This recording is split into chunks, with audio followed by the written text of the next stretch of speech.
Hola a todos, recibid un cordial saludo. Algunos de vosotros me habéis pedido que, con objeto de completar el estudio de los tipos de memoria, preparase un vídeo explicando el funcionamiento o mejor la gestión de las llamadas memorias cache o caché en un sistema computador. Sería por ello más adecuado dedicar una serie de vídeos a dichos sistemas. No obstante, hay que decir que las memorias cache o caché son de tipo RAM estático, SRAM, y aunque tienen un modo de direccionamiento particular, lo he incluido en los vídeos dedicados al estudio de los diferentes tipos de memorias. El objetivo, por todo ello, de este vídeo no es estudiar de nuevo las memorias RAM estáticas, sino que podéis entender bien cómo es ese modo de direccionamiento propio. En concreto, estoy hablando del direccionamiento asociativo y por ello a estas memorias se les denomina asociativas o de tipo asociativo. De forma general, podemos decir que las memorias de tipo asociativo son direccionadas por el contenido, es decir, se les hace la pregunta: ¿está tal o cual información almacenada en la memoria? Luego veremos cómo se hace esta pregunta. Por tanto, no se basa en el uso de una dirección de memoria donde buscar la información, pues no sabemos a priori si esa información está almacenada en la memoria caché. Por otro lado, como quiera que podemos encontrar sistemas con memoria caché para sistemas de memoria física o de memoria virtual, me ha parecido más interesante, por distintos motivos, referirme a los de memoria física. He intentado reflejar los algoritmos de gestión, es decir, la pregunta sobre el contenido, más comunes, con sus ventajas e inconvenientes, así como un posible diagrama de cómo sería la arquitectura del circuito para implementarlo. Se van a presentar, por tanto, 4 algoritmos de gestión de memorias caché, memorias asociativas, basados en la correspondencia de la información, como digo, entre la memoria caché y la memoria principal. El primero de ellos, la correspondencia directa. El segundo, un sistema totalmente asociativo, una memoria totalmente asociativa. El tercero, asociativa sí, pero por conjunto, estoy haciendo referencia a la memoria caché, obviamente. Y el cuarto, correspondencia por sectores. Aunque con ligeras variantes, se puede afirmar que el esquema de la figura, como ya hemos visto en un vídeo anterior, representa un sistema jerárquico de memoria de un sistema de computación. En sentido descendente, según indica la flecha de la izquierda, vemos que la capacidad y el tiempo de acceso a los diferentes tipos de memoria es creciente, desde los registros de la CPU o de la propia memoria caché hasta llegar al almacenamiento masivo en discos. Obviamente la capacidad aumenta muchísimo, pero el tiempo de acceso también.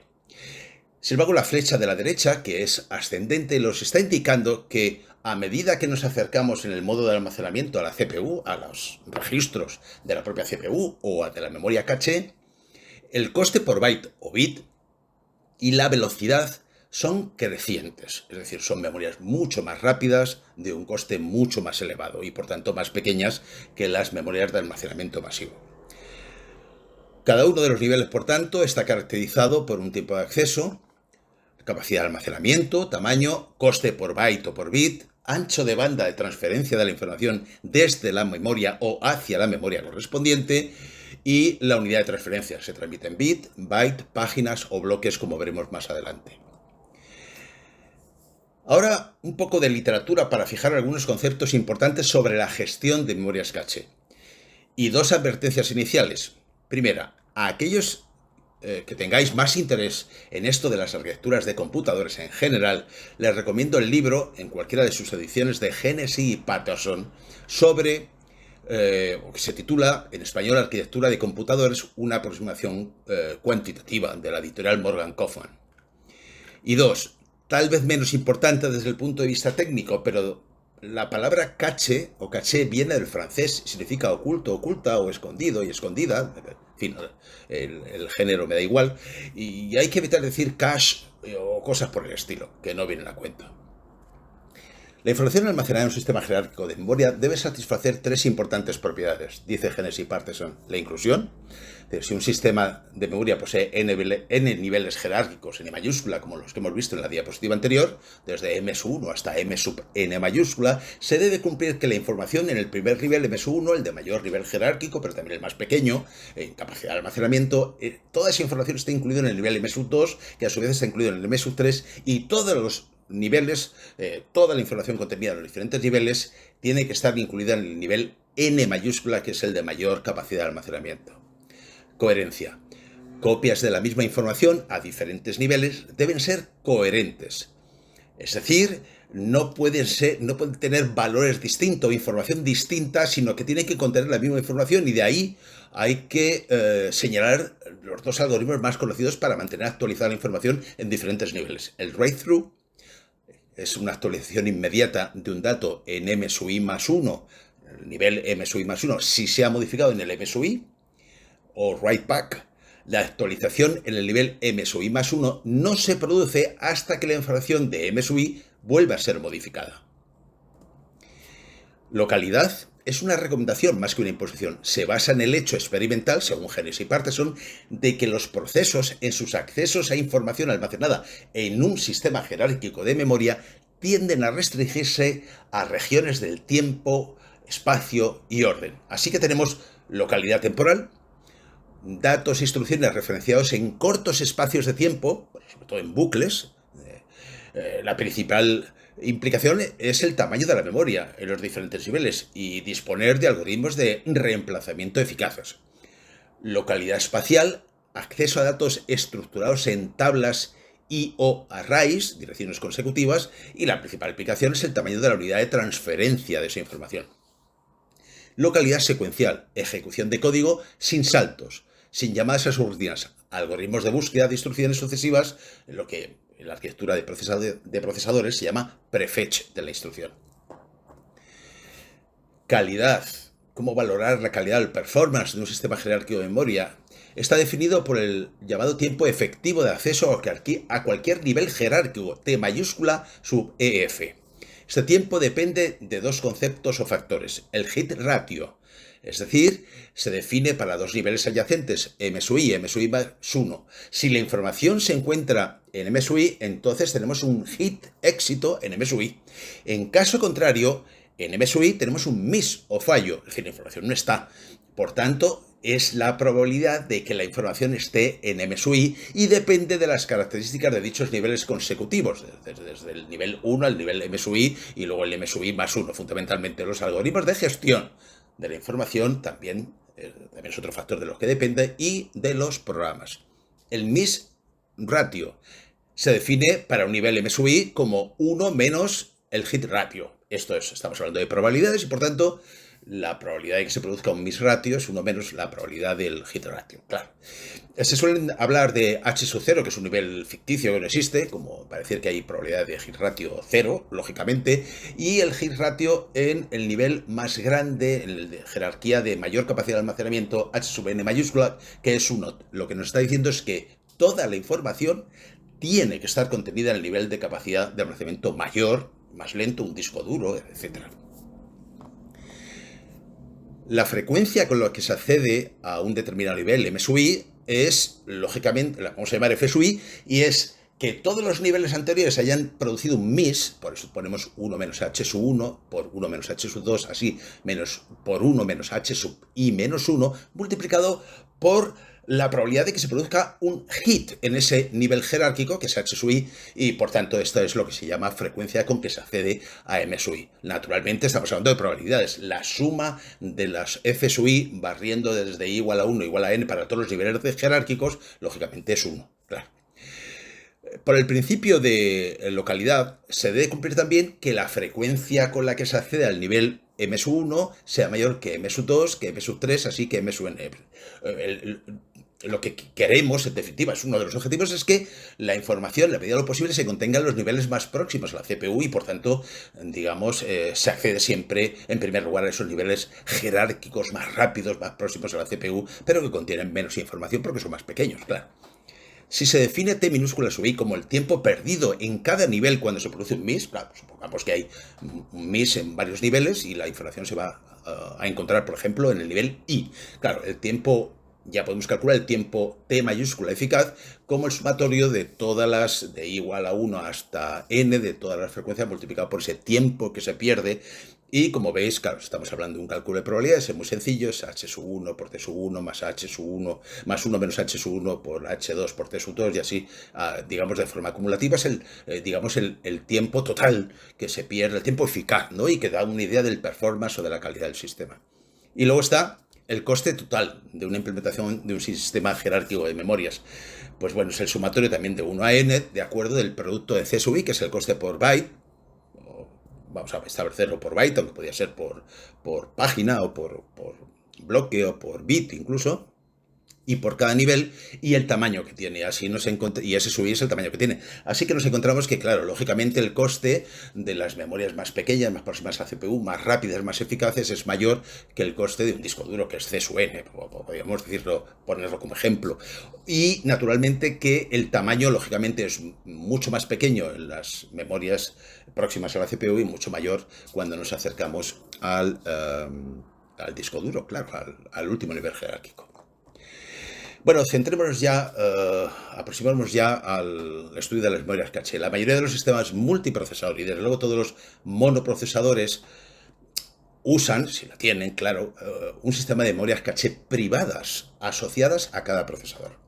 Su procesamiento puede ser condiciones físicas, como decíamos, o virtuales. De procesamiento físico, el esquema es un poco lo que tenéis en la figura. Tenemos una CPU, en la CPU pone su dirección, es una dirección virtual, una virtual address, y un sistema, lo que llamamos una unidad de manejo de memoria, lo que hace es transformar esa unidad esa dirección virtual en una física con la que accedemos al sistema de memoria caché. Claro, la cosa está en que esa información puede estar en la memoria caché o no. Y además, en este caso, en el ejemplo que estoy poniendo, en esa memoria caché y en la memoria principal, en ambas hay instrucciones y datos, no hay memorias dedicadas, por decirlo de esta manera. Entonces, la dirección física también es la misma para la memoria principal. En conclusión, si la información se encuentra en la memoria caché, pues obviamente la información la proporcionará la memoria caché, y si no, la proporcionará la memoria principal. Hit será cuando la instrucción o datos se encuentra en la memoria caché y en caso contrario miss, y tendremos que acceder a la memoria principal. Y luego está el otro aspecto. Bueno, y dejadme ver algunas ventajas e inconvenientes de este sistema antes de pasar a ver el direccionamiento de caché en un sistema de memoria virtual. Ventajas.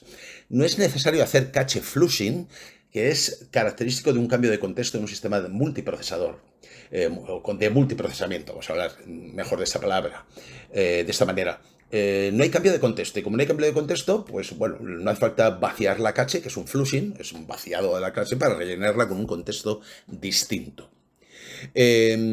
Segundo, no se produce aliasing. La información nunca se buscará a la vez en la cache y en la memoria principal. Esto no se va a producir nunca. Y es más sencilla de gestionar, y a ello nos vamos a dedicar en los 4 algoritmos que vamos a ver un poquito después. Inconvenientes: más lenta por la traducción. No depende de la memoria caché. A ver, más lenta porque hay que traducir las direcciones virtuales a direcciones físicas. Y, bueno, esta velocidad, lentitud se puede mejorar, se puede disminuir si integramos, digamos, la memoria caché en la propia CPU, algo que ocurre en algunos procesadores, claro.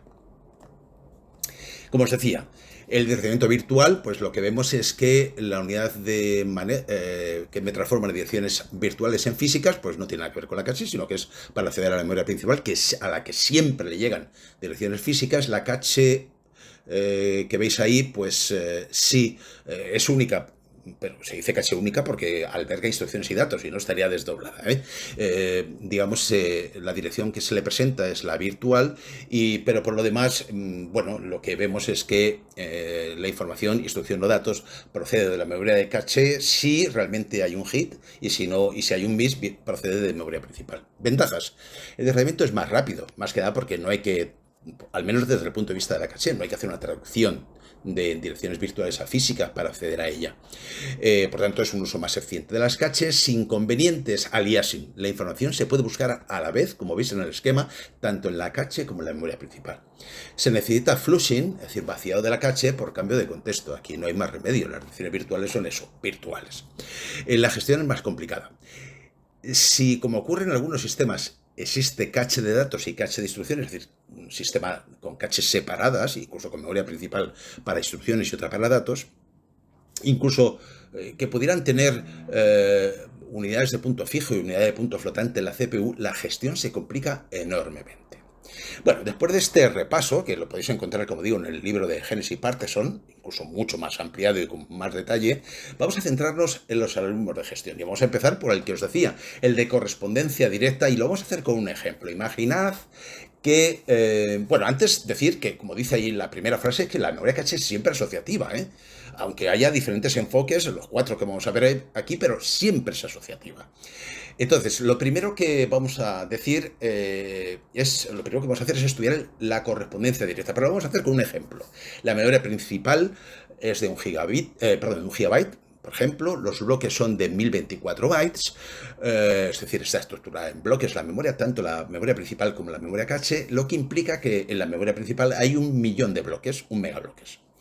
La memoria caché alberga 2 kilobloques, lo que implica que es una memoria de 2 megabytes. ¿De acuerdo?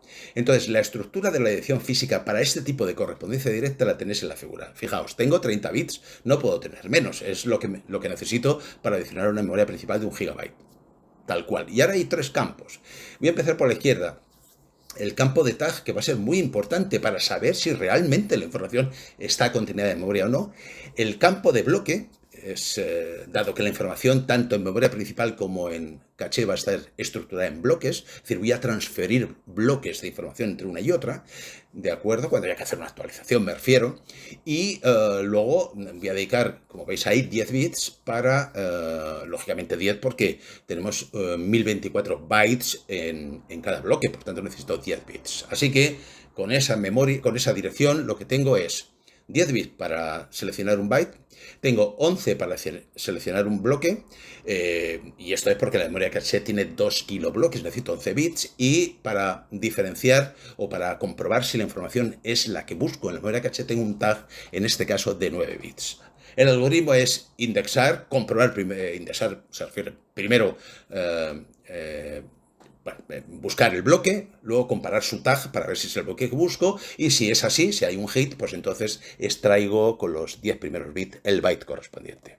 Bueno, aquí tenéis un poco cómo sería la correspondencia entre la memoria caché, que lo tenéis a la izquierda sobre el fondo blanco, y los colorines que he puesto en la memoria principal, para que entendáis que si nos fijamos, el bloque en la memoria caché, más que bloques, habría que hacer de marcos de bloque. Son zonas de memoria que albergan bloques de la memoria principal. Pero bueno, ahí en la figura pone bloque 0, bloque 1, pero cuidado, eso, el bloque 0 puede ser el bloque 0 de la memoria principal o puede ser el 2048 de la memoria principal, ¿de acuerdo? O el 2 elevado a 16 o el que le corresponda. Digo, por lo mismo que el bloque o marco de bloque 2047 puede ser el bloque 2 elevado a 20 menos 1 de la memoria principal o el 2047. O sea, es que lo que quiero que entendáis es como si tuviéramos estructurada la memoria principal según el tamaño de la memoria caché y, bueno, esa es la forma de hacer lo que se llama una correspondencia directa entre la memoria caché y la memoria principal. Lo que sí es claro es que en el bloque 1 de memoria principal, que lo tenéis superado en azul, no va a estar nunca, no va a poder ir nunca al marco de bloque 0 o cosas por el estilo. No sé si he explicado, pero bueno, hay una correspondencia directa y además es así de estricta. Ventajas, es sencilla de gestionar. Muy poco hardware, realmente, el que se necesita para hacer este algoritmo. Inconvenientes.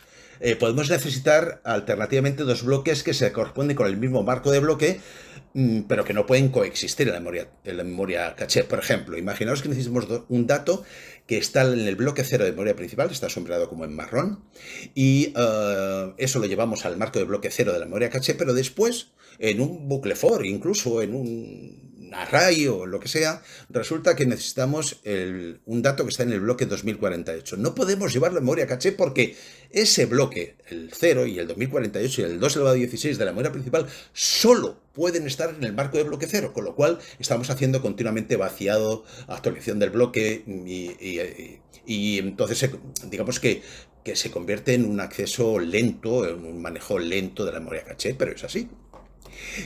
¿Cómo sería un poco la arquitectura o el circuito, la arquitectura del circuito que implementaría esto? Fijaos, con los bits de bloque, selecciono el bloque y selecciono un bloque con su tag. Eso sale al registro correspondiente, el bloque I, con su tag. Luego los 10 primeros bits del byte, selecciono el byte correspondiente del bloque, pero no lo dejo salir todavía. Tengo que esperar, como aparece en la figura, a comparar el tag. Si el tag me dice que hay un hit, el dato sale. Si el comparador de tag me dice que hay un miss, el dato no sale y hay que ir a buscar la memoria principal. Bien, espero que esto se haya entendido porque los demás es un poco incidir en esta idea. Fijaos que es asociativa, porque en realidad lo que hago es buscar un bloque o marco de bloque y saber si esa es la información que busco. Respondo a la pregunta, ¿está la información almacenada en la memoria caché? Si hay un hit, sí. Si hay un miss, no. El segundo algoritmo es el totalmente asociativa. La memoria es la misma que hemos visto antes, con los mismos tamaños y tamaño de bloque, y ahora lo que tenemos es un tag muy grande, es un tag de 20 bits, y el byte sigue siendo, para seleccionar el byte, siempre 10 bits. Esto es porque, digamos, el tamaño de bloque no ha cambiado, es un kilobyte, pero lo que sí ha cambiado es la forma en que tenemos de direccionar la memoria caché. El algoritmo es comparar el tag, aquí no hay una indexación por bloque, como antes extraemos el bloque y luego el byte en caso de que haya un hit, claro. ¿Cómo se hace esto? Bueno, aquí he intentado reflejar cómo sería esto. Lo que estoy diciendo es que en el marco de bloque 0, o en el 1, o en el 2, o en el 2047 de la memoria caché, al contrario del primer algoritmo que hemos visto de correspondencia directa, puede estar albergado cualquier bloque de la memoria principal. Por eso no he puesto colorines en la memoria principal. Cualquier bloque. Esas flechas que aparecen ahí y que van a todas las posiciones de memoria indican esto. También tengo que decir, si no lo comentaron en el algoritmo anterior, que aquí, igual que en el algoritmo anterior, la actualización de la memoria caché, si hay un miss, es un bloque entero, nunca es una única información. Nunca es un byte, son bloques, se manejan bloques entre uno y otro. Ventajas de este sistema totalmente asociativo: máximo rendimiento. Cualquier bloque, como digo, puede estar en cualquier marco de bloque y hay una gran variedad de algoritmos de reemplazamiento. Inconvenientes: muy costoso. Hay mucho hardware implicado aquí, mucho.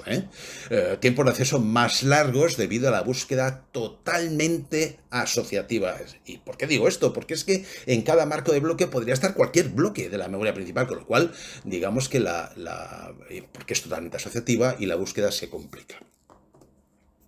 ¿Cómo sería la arquitectura? Pues lo tenéis aquí, es muy sencillo. Aquí de lo que se trata es de todos los bloques de la caché, de todos los bloques, ¿de acuerdo? Extraigo un byte. Lo tenéis en la parte central de la memoria caché, con fondo blanco. De todas sale en rojo un byte o una palabra, un word. De todos, a su buffer tree state. Todos los tags, absolutamente todos los tags de la memoria caché se comparan con el tag de la memoria principal, de la dirección. Y si alguno de ellos hace un hit, el resultado final, a través de esa operación OR o macro operación OR, que es representada con una puerta lógica, haría un hit y me permite sacar la información correspondiente del bloque correspondiente hacia un registro y ya está. Como veis, el hardware es gigantesco, es mucho hardware y por tanto es muy costoso, pero es muy eficaz, es muy eficaz. El tercero es la asociativa, sí, pero por conjuntos. Se trata un poco de minimizar un poco el coste de lo que acabamos de ver. Aquí simplemente hemos añadido un campo más en la dirección, que es el conjunto, al cual hemos dedicado 10 bits, igual que para seleccionar el byte. Por tanto, la parte o el campo de tag se ha disminuido un poco, la memoria sigue siendo la misma que antes, pero ahora lo que hacemos es que hemos estructurado la memoria caché, como vamos a ver en el esquema siguiente, en conjuntos. Por tanto, lo primero que se hace es indexar por set, es decir, buscar el set correspondiente según la dirección, comparamos el tag y si hay un hit, pues extraemos el bloque y después el byte o el word. Bueno, es muy parecido al anterior, pero por conjuntos. ¿Qué es lo que quiero decir? Pues es esto. De nuevo, fijaos que estoy haciendo una correspondencia, de acuerdo, entre los bloques de la memoria principal y los marcos de bloque, pero he estructurado los marcos de bloque de la memoria caché en conjuntos. En total, 1024 conjuntos, por ello necesito en la dirección 10 bits, claro. Como veis, lo que puedo decir es que el bloque 0 de la memoria principal, pues lógicamente puede estar en el marco de bloque de la memoria caché, el bloque 2, el bloque así, los pares, por decirlo así, los bloques pares, los he sombreado en marrón, he sombreado los impares en azul para indicar que pueden estar en el mismo conjunto, pero uno es el bloque par y otro es el bloque impar, ¿de acuerdo? O sea que es como dividir la memoria caché en conjuntos y, por tanto, lo que va a suceder es que cada vez que haga una operación con la memoria caché voy a sacar en realidad dos bloques y dos tags pertenecientes a un conjunto. ¿Podría haber más conjuntos? Por supuesto que sí. Por supuesto, yo he hecho una memoria sencillita con una serie de conjuntos con dos marcos de bloque y dos tags correspondientes en memoria caché.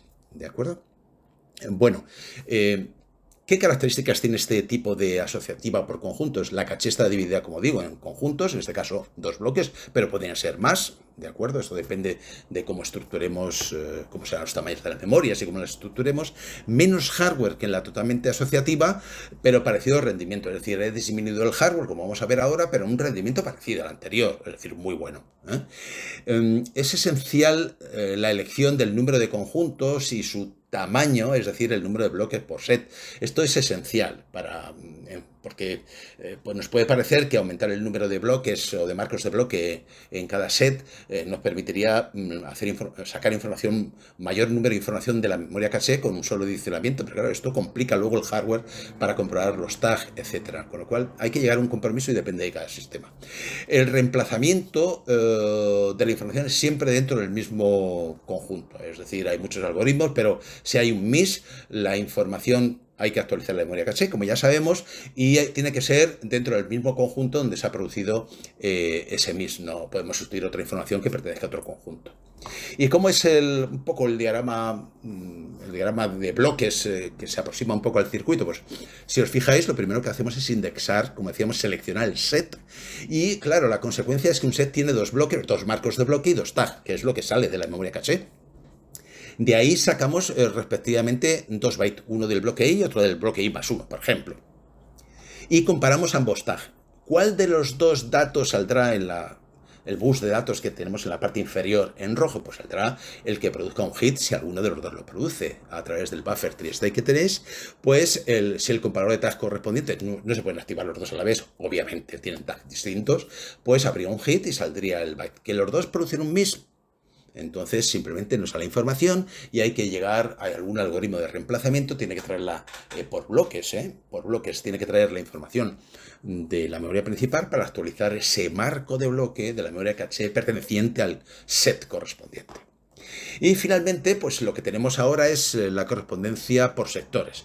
Aquí he modificado un poquito el ejemplo y lo único que ahora, para que tenga un poco de sentido el ejemplo, lo que he hecho ahora es que la memoria caché tenga 4 megabytes. Por lo demás, el tamaño del bloque, el número de bloques en memoria principal, sigue siendo el mismo. ¿Por qué he hecho esta modificación? Porque de esta manera, para una memoria caché ahora de 4 megabytes y los bloques de 1024 bytes, se disponen de 4 sectores y 1024 bloques por sector. Esto lo vamos a entender enseguida en cuanto veamos la correspondencia. De momento lo que tenemos es una dirección con unos bits dedicados a la selección del tag, del bloque y luego del byte, y el algoritmo es comparamos el tag. Esto identifica un sector. Ya nos está diciendo que un tag no identifica un bloque, sino un sector de varios bloques. Dice, caramba, y esto, bueno, es una forma de disminuir la complejidad algorítmica de manejo, de control de la memoria caché, pero claro, eso tiene algún inconveniente, como vamos a ver ahora.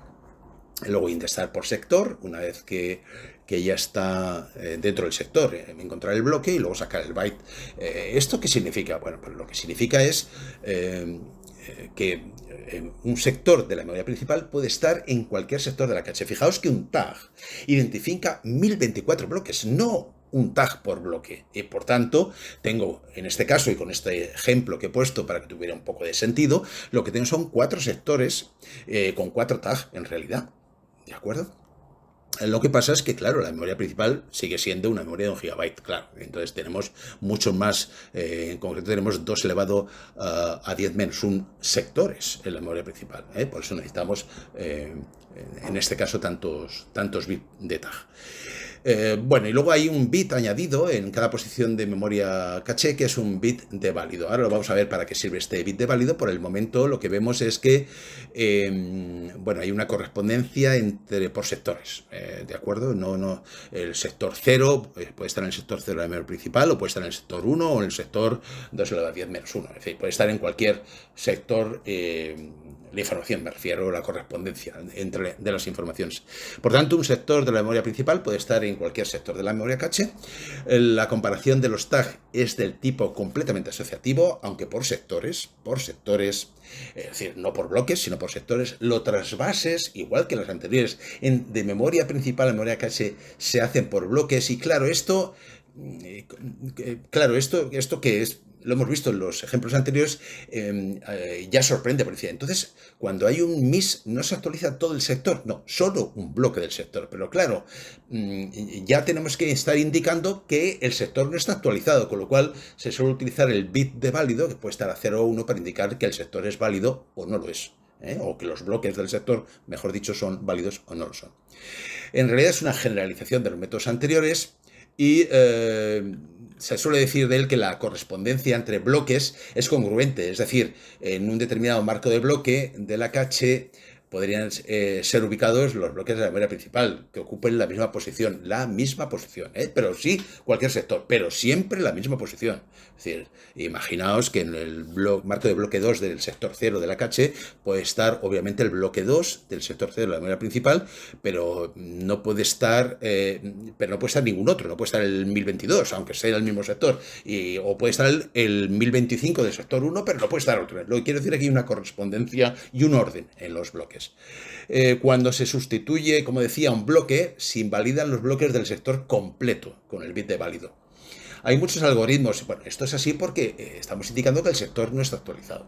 El sector no está actualizado. Cuando se ha producido un miss, me refiero.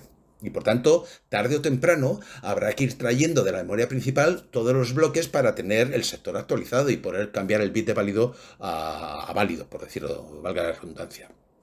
Hay muchos algoritmos y no me voy a parar en ello, simplemente dejadme mostrar finalmente ya un circuito en el cual, fijaos que se comparan todos los tags de todos los sectores, el sector 0, 1, 2 y 3, se selecciona el byte de todos los sectores del bloque correspondiente y en función del hit o el miss al comparar los tags se deja sacar la información de uno y otro.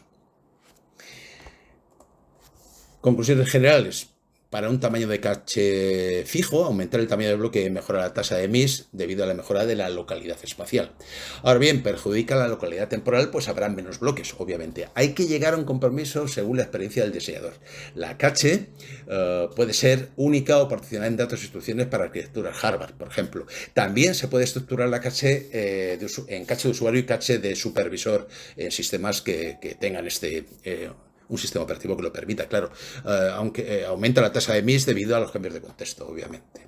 Y finalmente, pues el acceso a las caches, hemos dicho, es bajo demanda.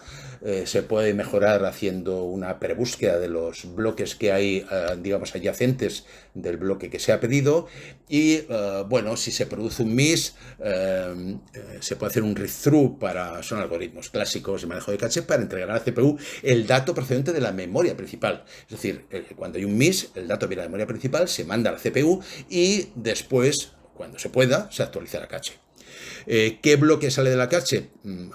Claro, aunque esto depende de algoritmos de gestión, pero claro, que ha habido un miss en la caché no significa que yo pueda simplemente eliminar un bloque el que quiera. Bueno, hay muchos algoritmos. Por ejemplo, como se sustituyen bloques enteros, pues puede ser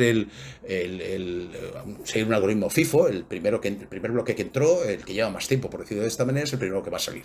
O el RU, el último...